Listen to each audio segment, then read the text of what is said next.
Alright, in this video we're going to learn about the alcohol family. And alcohols are distinguished by the presence of a functional group that looks like this. Sometimes we represent it by showing an R, just meaning the rest of the hydrocarbon chain or the molecule, and it's attached to an OH. And that group has a very specific name that you need to make sure you know, and that's a hydroxyl group.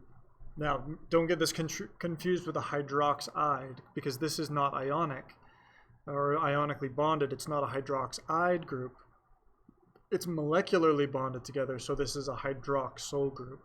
It makes it an alcohol, not a base. In fact, these actually have slightly acidic properties, if anything, and not basic, because of its molecular bonding and not ionic bonding. So keep that in mind. These are not going to produce hydroxide ions in solution. They're not bases. In terms of the naming, you're going to find the longest carbon chain that's attached to that hydroxyl group. You're going to number it just like you normally would, with that functional group, the hydroxyl group, getting the lowest number.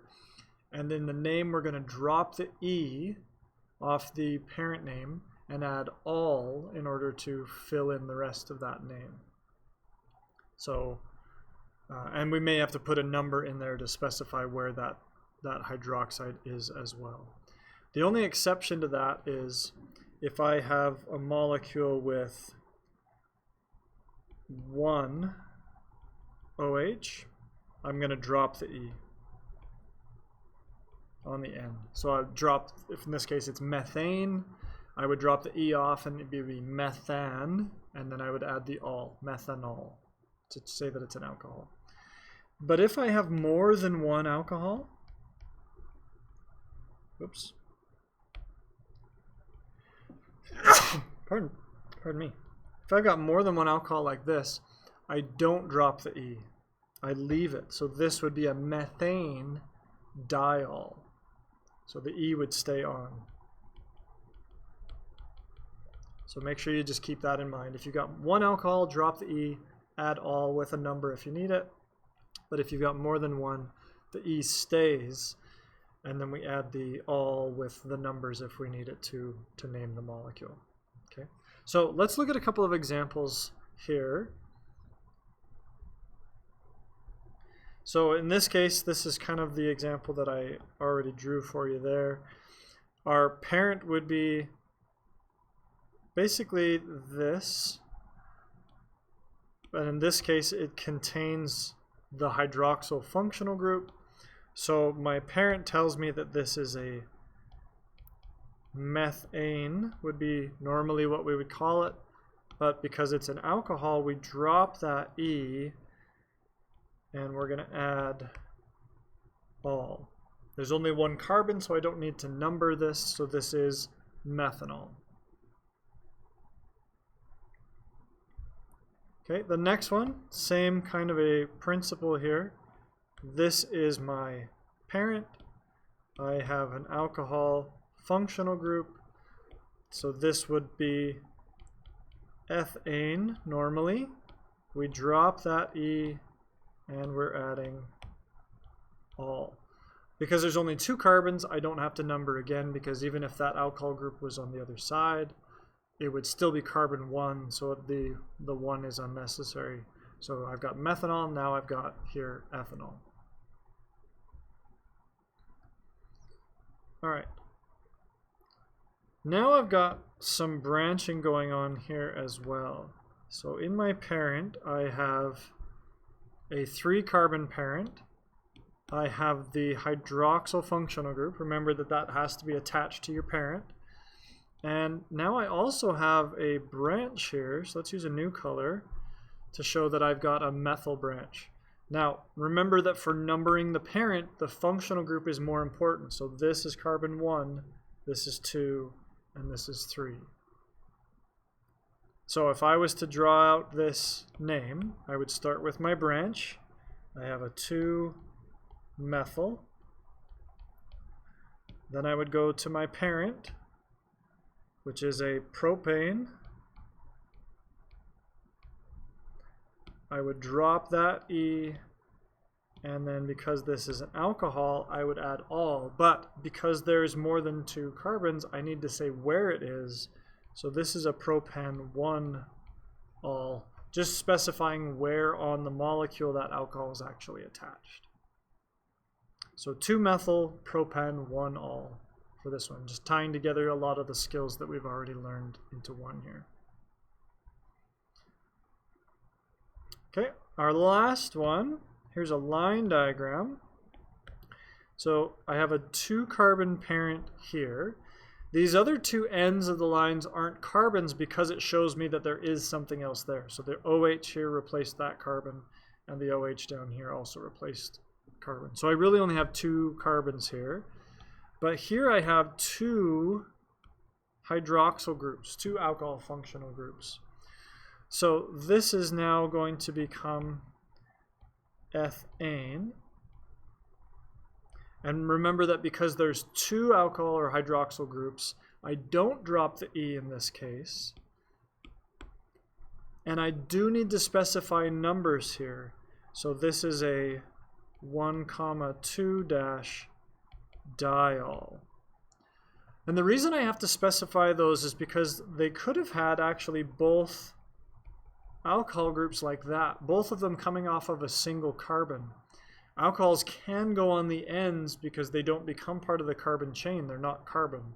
So I could have had a 1,1 diol, or I could have a 1,2 diol. And because there's 2 possibilities or more than 1 possibility, I have to specify that in the numbers in the name. Okay? All right, so that's the basics of the naming. Let's look a little bit at their physical properties. Because they have a hydroxyl functional group, they have that OH, which is highly polar. They are definitely more polar. They definitely have London dispersion, but because it's an OH bond, they also have hydrogen bonding. So compared to our organic halides that we've learned about, these would be more polar. These would have higher boiling points because of the hydrogen bonding than the organic halides. Definitely higher than just the straight alkanes because they're nonpolar. And everything that goes along with that. So solubility, they're polar molecules. They like to dissolve polar things.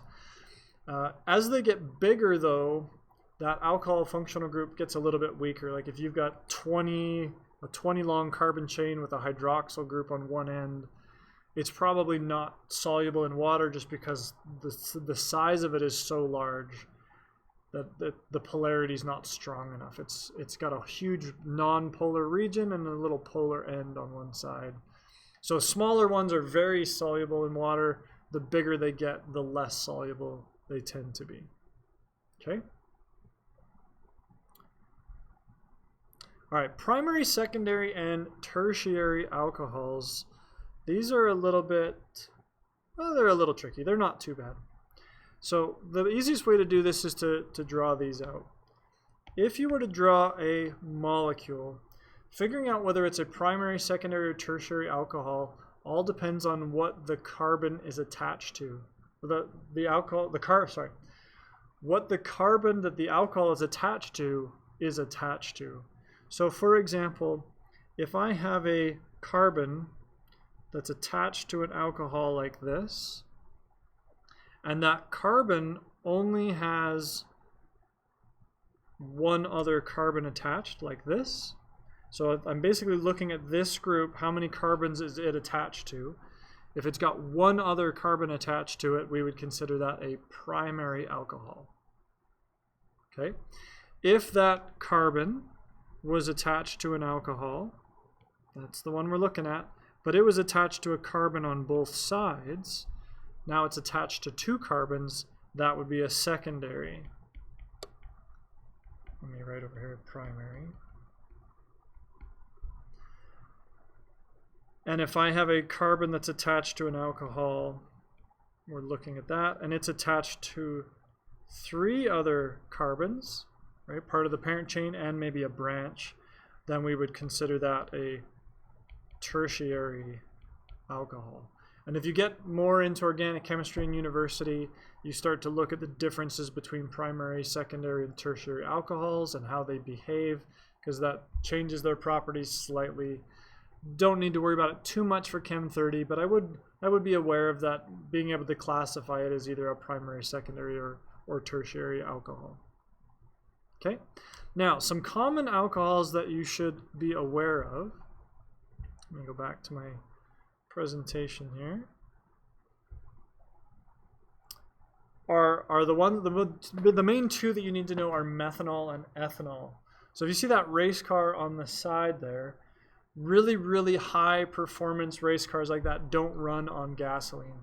Gasoline burns way too slow for an engine that's going to run that quickly. So those run on a really pure mixture of alcohol, actually, rather than just a normal gasoline type fuel.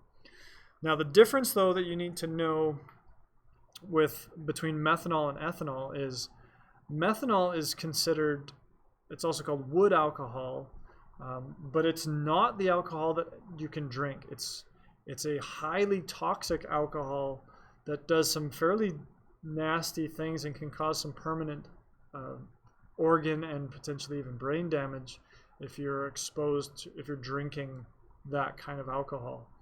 It's meant for maybe like cleaning or burning in a race car or something like that, not for consumption. Ethanol is also called grain alcohol, and it's the alcohol that would be considered, it would be present in these alcoholic drinks. So this is a slightly toxic. It's not untoxic or non-toxic, it's slightly toxic. But the reason that it's quote unquote safer for human consumption is that our bodies have the ability to process it. The ethanol can go to your body, it can go through your liver, your body can process the alcohol, get rid of it, and you can sober up after you've been drinking to process that alcohol out. It is still toxic though. It does cause damage to your liver, especially if you drink excessively or for very long periods of time.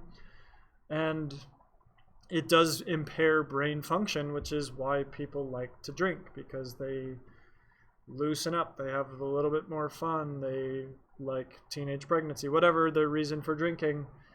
But that is still toxic. It's just less toxic than, let's say, methanol. The problem you run into is if people don't know the difference between methanol and ethanol, they don't see that differentiation. They look at a label that just says, oh, this has alcohol in it, I must be able to drink this and get a buzz. When in reality, if it's methyl alcohol or isopropyl alcohol or some other type of alcohol, they can be very dangerous to them and cause some even lifelong damage or effects, to the point where they may never sober up, even if they do stop using those things, because the damage to their brain or their organs has become permanent at that point. Now we also use methyl alcohol or ethanol in gasoline. So if you've been to the pump, you may have noticed that it says, may contain up to 15% ethanol. And the reason for that is that this is a alcohol we can make from grain or from fruit, from a food product, a renewable resource that we can burn even in a car engine. So instead of relying entirely on fossil fuels for our gasoline, you can have up to 15%, depending on where you buy your gas, as ethanol, which you get from renewable resources rather than the non-renewable things like drilling for oil that provides the rest of our gasoline. So that's what you need to know for the alcohols. If you have any questions about their properties or anything that I've mentioned, their nomenclature, their naming, let me know. We'll try to clear it up. If not, see you on the next one.